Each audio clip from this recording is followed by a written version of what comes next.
اس لیے کہتے ہیں کہ اللہ تعالیٰ کی رحمت کو پابند نہیں کرنا چاہیے، کیونکہ اللہ تعالیٰ کی جنت بہت بڑی ہے، کیونکہ اللہ جو ہے وہ ہمارا حقیقی خالق ہے، جس کو معاف کرے کسی سے پوچھتا نہیں۔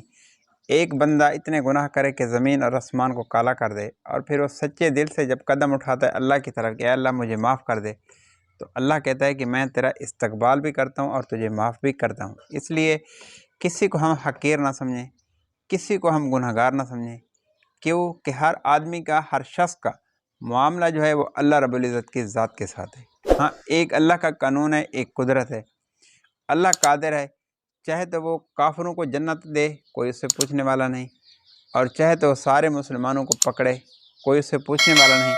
دوسری بات یہ ہے کہ اللہ تعالیٰ کا علم کامل ہے، وہ حق کرتا ہے، جو کرتا ہے وہ حق کرتا ہے، اس کے کرنے میں کوئی ایک ذرے کے برابر بھی شک نہیں۔ جو فیصلے اللہ کی طرف سے ہوتے ہیں وہ حق ہوتے ہیں، کیونکہ اللہ کی ذات کامل، اس کا علم کامل، وہ ذات کامل۔ لیکن ہمارا حق یہ ہے کہ ہم اللہ کے در پہ جھک جائیں، اللہ کو اپنا بنا لیں، اللہ سے محبت ہم کریں، توبہ استغفار کے ساتھ اللہ کو راضی کر لیں۔ رمضان کی چند گھڑیاں، چند دن باقی ہیں، توبہ کر کے اللہ کو راضی کر لیں۔ نہ جانے اگلا رمضان ہم کہاں ہوں گے، اس لیے توبہ استغفار کے ساتھ اللہ کو ہم اور راضی کرتے ہیں۔ اللہ معاف کرتا ہے، معاف کرنا اللہ کی صفت ہے۔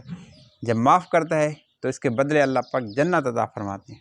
اللہ تعالی ہم سب کو نیک اعمال کرنے کی توفیق عطا فرمائے۔ بات اچھی لگے بھائی کہ چینل کو سبسکرائب کرنا۔ اللہ آپ سب کا حامی و ناصر ہو۔ اللہ حافظ۔